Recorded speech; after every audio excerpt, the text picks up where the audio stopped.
লগতে ৰাজ্যটো পৰিছে উৎকট গৰম এবাৰ গৰমৰ বিৰুদ্ধে প্ৰতিবাদত বহিল এবাৰ খুমটাই সমষ্টিৰ বিধায়ক মৃণাল শইকীয়া আৰু গৰমৰ বিৰুদ্ধে প্ৰতিবাদ সাব্যস্ত কৰি বিধায়কগৰাকীয়ে কি মন্তব্য কৰিলে আমি আপোনালোকক দেখুৱাই আছো কিন্তু তাৰ পূৰ্বে ফুল প্লেট আমি জানিব বিচাৰিছো এটা আমোদজনক খবৰ উৎকট গৰমৰ বিৰুদ্ধে এবাৰ প্ৰতিবাদত বহিল বিধায়ক গৰমৰ বিৰুদ্ধে প্ৰতিবাদ সাব্যস্ত কৰিছে বিধায়ক মৃণাল শইকীয়া গৰমৰ বিৰুদ্ধে সাব্যস্ত কৰিছে প্ৰতিবাদ খুমটাই সমষ্টিৰ বিধায়ক মৃণাল শইকীয়াই এবাৰ গৰমৰ বিৰুদ্ধে প্ৰতিবাদ সাব্যস্ত পথ বহলুৱাৰ নামত গছ কটাৰ বিৰুদ্ধে প্ৰতিবাদত নামিল শাসক পক্ষৰ বিধায়কগৰাকী গৰমৰ পৰা পৰিত্ৰাণ পাবলৈ সকলোকে এজোপাকৈ গছ ৰোপণৰ আহ্বান জনাইছে এবাৰ বিধায়কগৰাকীয়ে জৰি গছ ৰোপণেৰে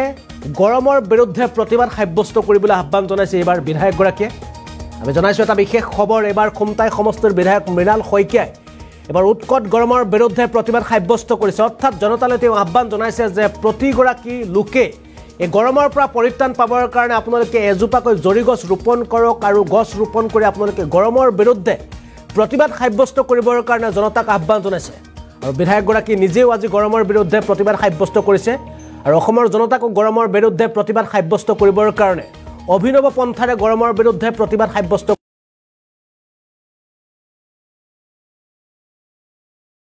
কৰিবৰ কাৰণে আহ্বান জনাই খুমটাই সমষ্টিৰ বিধায়ক মৃণাল শইকীয়াই দেখা পোৱা গৈছে সমগ্ৰ দেশৰ লগতে আজি অসমতো বিগত কিছুদিন ধৰি গৰমৰ তাপমাত্ৰা বৃদ্ধি পোৱাৰ লগে লগে উৎকট গৰমত থাকিব নোৱাৰা অৱস্থা হৈছে কালিৰ দিনটোত শনিবাৰৰ দিনটোত গৰমে সৰ্বাধিক অভিলেখ ভংগ কৰিছিল 1960 চনৰ পিছত দ্বিতীয়বাৰৰ কাৰণে অসমত কালিৰ দিনটোত সৰ্বাধিক গৰম অৰ্থাৎ যে তাপমান আছিল তাপমান বৃদ্ধি পাইছিল 1960 চনত গৰমৰ তাপমান 40 ডিগ্ৰী চুইছিল আৰু কালিৰ দিনটোত শনিবাৰৰ দিনটোত গৰমে পুনৰ 40 ডিগ্ৰীত অতিক্ৰম কৰিলে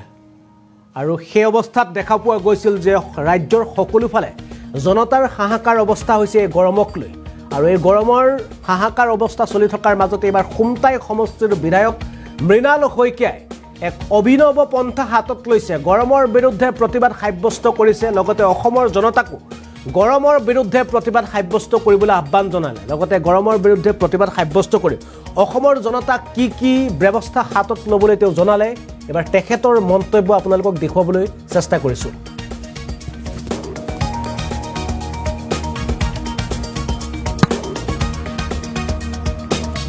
মই কিন্তু আচলতে মই চাই আছোঁ টিভি পেপাৰ মানুহৰ বক্তব্য যে গৰম হৈছে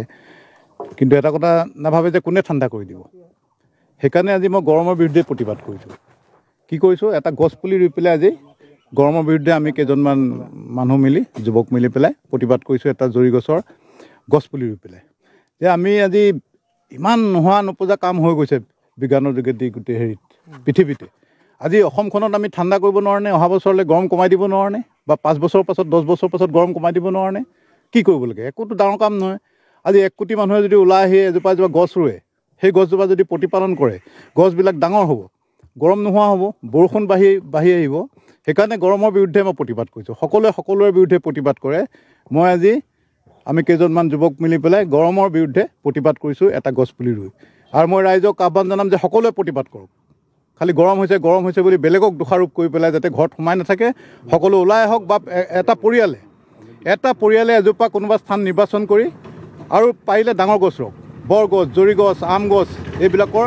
ঠাণ্ডাটো খুব ভাল হাৱাটো খুব ভাল বহু মানুহে জিৰণি ল'ব পাৰে এতিয়া দেখিব জৰি গছ চৰি গছত গৰমত কেনেকৈ মানুহ তলত বহি থাকে চব মানুহ ওলাই বহি থাকে সেইকাৰণে সকলোৱে আহক প্ৰতিবাদ কৰক খালি অন্যক দোষাৰোপ কৰি অইনে কিবা কৰিব বুলি ৰৈ নাথাকিব গৰম বুলি ভিতৰত সোমাই নাথাকিব আপোনালোকে এটা গছ পুলি ৰুই প্ৰতিটো পৰিয়ালে এই গৰমৰ বিৰুদ্ধে প্ৰতিবাদ কৰক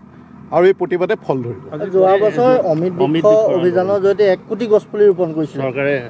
ফলপ্ৰসূ হ'লনে সেইখিনি কি হ'ল মই নাজানো কিন্তু সেইটো আমাৰ ৰাইজৰ দুখ আছে আমাৰ দেশত যে বহুতত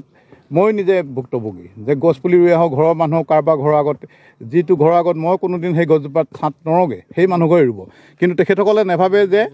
পুলিটো অলপ প্ৰতিপালন কৰিব লাগে চৰকাৰে ৰুইছে হ'ব 1 কোটি পুলি ৰোৱাটো হয় ৰুইছিলে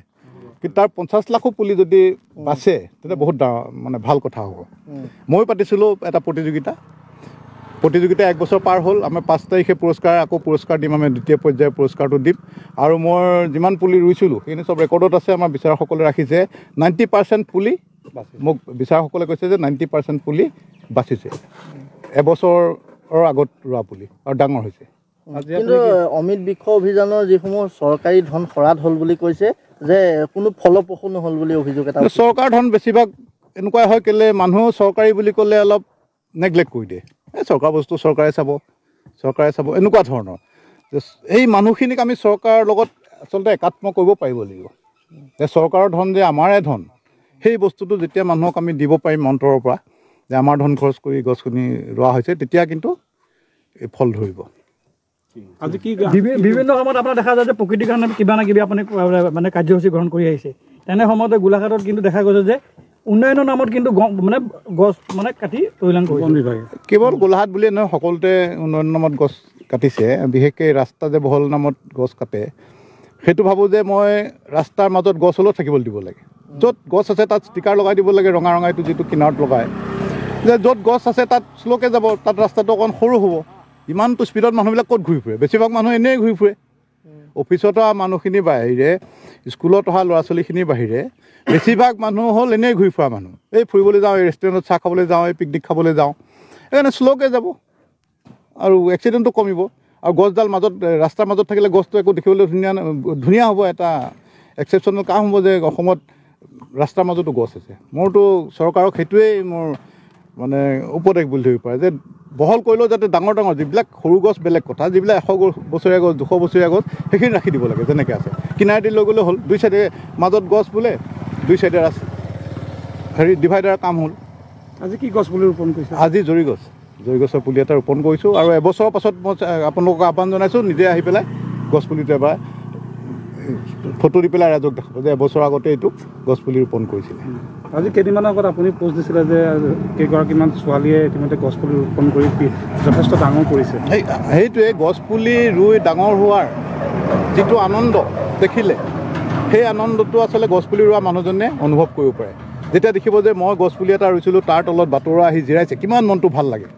মই টকা পইচা দি কাকো সহায় কৰিব পৰা নাই, কিন্তু গৰমত এটুকুৰা ৰুবৰ কাৰণে জেগা এটা বাছি দিছোঁ। সেই সৰু ছোৱালীজনীয়ে 5 বছৰতে ৰুইছিলে, মই পোষ্ট দিছোঁ। আজি তাই আনন্দ পায় যে সেই তাই ৰোৱা গছপুলিটোত আহি পেলাই স্কুলীয়া ল'ৰা ছোৱালী হওক,